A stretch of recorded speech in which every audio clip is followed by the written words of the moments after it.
Lisa Lerer is with us now, national political correspondent for the New York Times. Lisa, thanks so much. Whether Youngkin wins or not, this race is expected to be this close.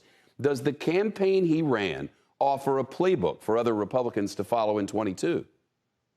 Well, that's something that a lot of Republicans are talking about right now. I think one area that they're really focused on is how Youngkin has talked about schools. He's sort of turned schools and what he's called parental rights into a catch-all for a number of conservative causes, things like critical race theory, which is not being taught in Virginia schools, opposition to mask mandates, vaccine mandates in schools, transgender rights for students. And that's something that's really had a very strong impact on building enthusiasm among Republican voters.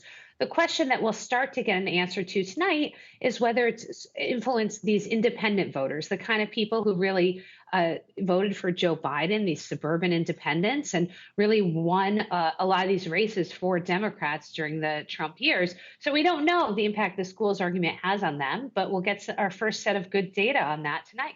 To your point, do you see in your reporting an emphasis on education continuing and spreading for the midterms and beyond?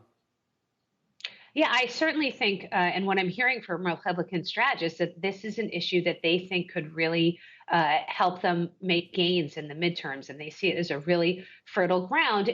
Look, I think a lot of parents are very frustrated with how the last year has gone in school. No matter what side of the sort of masking vaccine debate in terms of the students and schools they fall down on, I think there's a lot of people who are very concerned with how schooling is going right now. Yeah. And so Republicans see an opportunity to really capitalize on that frustration and that anger with this argument. Lisa, in New Jersey, the governor's race hasn't been nearly as close in the polls. The Democrat Phil Murphy favored to stay in power. But if his margin of victory isn't as wide as years past, let's say, how concerned does your reporting indicate Democrats across the country might be?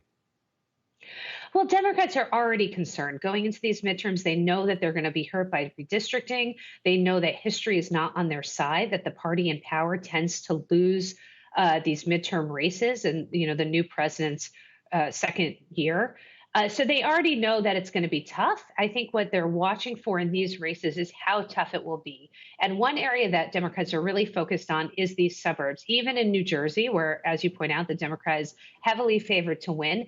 If the Democratic margins in some of these swing suburban areas, the very areas that help them win back control of the House, that helped them win the White House when Trump was in power, if that margin and that turnout level is lower, that's going to, I think, set off some alarms, more alarms, I should say, in Democratic circles. Lisa Lerer from the New York Times. Lisa, thank you. Shep Smith here. Thanks for watching CNBC on YouTube.